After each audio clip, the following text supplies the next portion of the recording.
بسم اللہ الرحمن الرحیم صلی اللہ علیہ وآلہ وسلم۔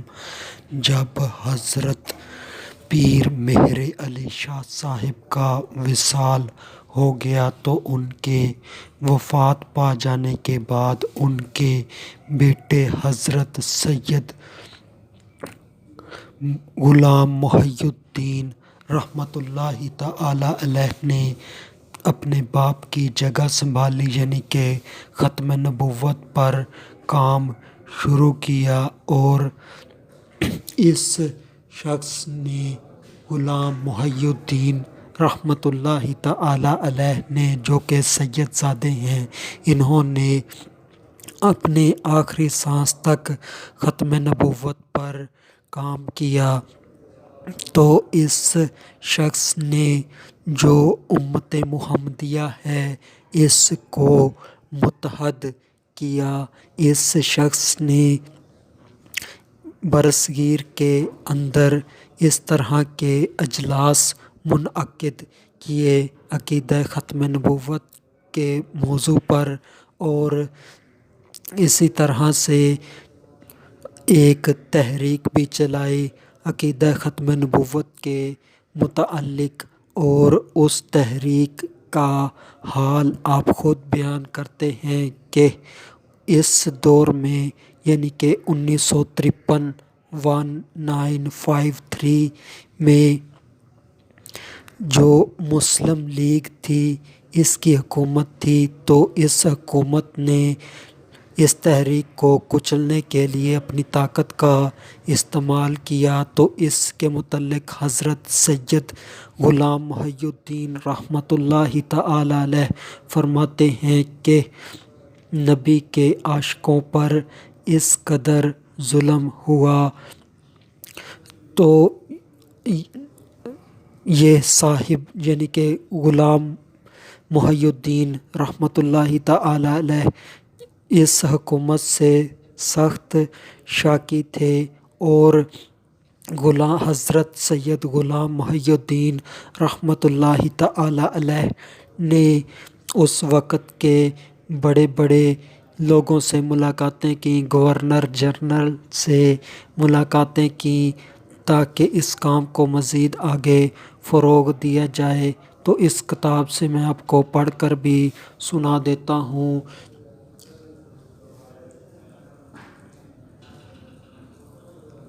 حضرت پیر مہر علی شاہ رحمۃ اللہ تعالی علیہ کے وصال کے بعد آپ کے عظیم فرزند حضرت سید غلام محی الدین شاہ صاحب المعروف حضور بابو جی اپنی تمام زندگی ہمیشہ تحریک ختم نبوت میں سرگرم حصہ لیتے رہے۔ 1953 میں مسلم لیگی حکومت کے اس رویے سے سخت شاکی رہے جو اس نے تحریک کے کچلنے کے لیے اختیار کیا۔ فرمایا کرتے تھے کہ جو ملک محض حضور خاتم النبیین کی نظر کرم کے صدقے میں معرض وجود میں آیا، اس کے قائدین حضور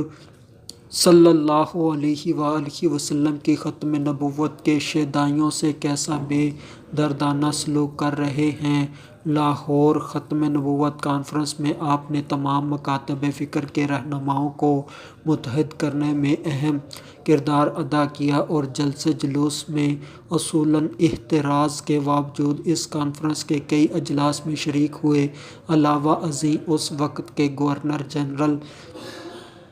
غلام محمد، وزیر اعظم خواجہ ناظم الدین اور دوسرے زعمائے حکومت سے اس مسئلہ کے مناسب اور مستقل حل کے سلسلے میں ملاقاتیں کیں۔ جن دنوں رابطہ عالم اسلام کی کانفرنس مکہ شریف میں 1974 میں منعقد ہوئی، ان دنوں حضرت بابو جی علالت ہسپتال میں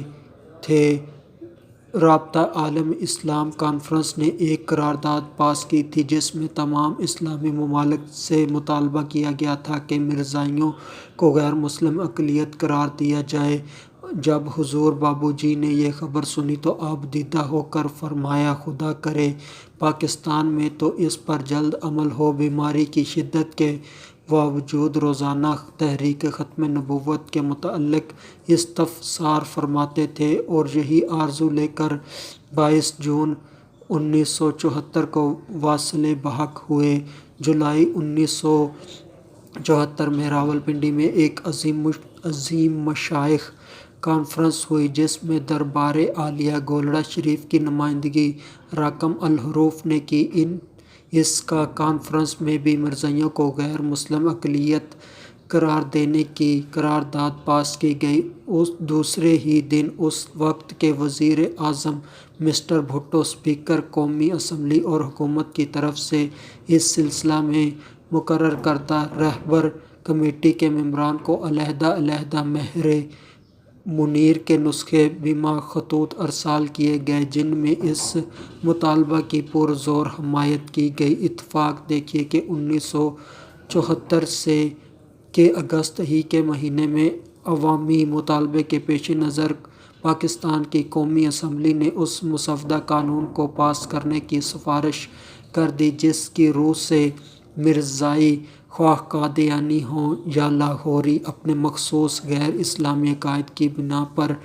دائرہ اسلام سے خارج ہیں۔ پھر 10 سال بعد 1984 کے اگست کے مہینے میں حکومت پاکستان کی مقرر کردہ شرعی عدالت نے لاہور میں مرزائیوں کی اپیل مسترد کر دی، جو انہوں نے صدارتی آرڈیننس کے خلاف کی تھی، جس میں مرزائیوں کو اپنے آپ کو کسی طرح سے بھی مسلمان ظاہر کرنے اور اپنی عبادت خانوں کو مساجد کا نام دینے سے منع کیا گیا۔ اسی طرح سے منکرین ختم نبوت کے خلاف حضرت پیر مہر علی شاہ صاحب نے جو خاص مہم اگست 1900 میں شروع فرمائی تھی، وہ اگست 1984 میں اپنے منطقی نتیجہ پر پہنچی اور اسلام کا لبادہ اوڑھ کر مسلمانوں کے خلاف کام کرنے والوں کا پردہ پوری طرح سے چاک ہو گیا۔ اللہ حضرت پیر سید مہر علی شاہ صاحب رحمۃ اللہ تعالی علیہ کی اس گراں بہا اور مخلصانہ دینی خدمت کے صدقے میں اور راکم الحروف اور دیگر تعاون کرنے والے حضرات، خصوصاً حضرت کے نیاز مندان محمد حیات خان اور محمد فاضل خان، جنہوں نے اس کتاب کے موجودہ ایڈیشن کو دیدہ زیب بنانے میں بڑی کاوش کی، اور سب قارئین کرام کو نیک جزا عطا فرمائے، آمین۔ تو یہ ہے ہمارے بزرگان دین کی محنت کہ انہوں نے کس طرح سے ختم نبوت پر کام کیا، کس طرح سے انہوں نے اپنی جانوں کی بھی پرواہ نہیں کی، کس طرح سے وہ مریض ہونے کے باوجود بھی انہوں نے کام کیا تحریک کے لیے۔ اور آج کے دور کے اندر بھی اگر دیکھا جائے تو اس طرح کے لوگ موجود ہیں جو بیمار ہونے کے باوجود بھی وہ عقیدہ ختم نبوت پر تقریریں کرتے ہیں اور امت محمدیہ کو جھنجھوڑتے ہیں، کہ جذبہ ان کا بیدار کرتے ہیں کہ جاگ اٹھو، کہ کوئی بھی جھوٹا نبی جو تھا وہ جب فوت ہوا تو اس کا مذہب ختم ہو گیا، مگر یہ ایسا جھوٹا مذہب ہے کہ اس کا ختم ہونے کا نام ہی نہیں لیتا، کیونکہ یہ اپنے آپ کو، ان کے جو اعمال ہیں، ان کے جو عقائد ہیں وہ کافروں والے ہیں، اور جب یہ بات کرتے ہیں زبان سے تو کہتے ہیں کہ ہم مسلمان ہیں، تو اس وجہ سے یہ آج تک چل رہے ہیں، اور ان کے خلاف گھیرا تنگ کیا جائے اور ان کا خاتمہ کیا جائے۔ آخر میں اللہ تبارک و تعالی سے دعا ہے کہ اللہ تبارک و تعالی ہمیں نیکیاں کرنے کی توفیق عطا فرمائے، گناہوں سے بچائے، عقیدہ ختم نبوت پر پہرا دینے کی توفیق عطا فرمائے، ناموس رسالت پر کٹ مرنے کی توفیق عطا فرمائے، وما علینا الا البلاغ المبین۔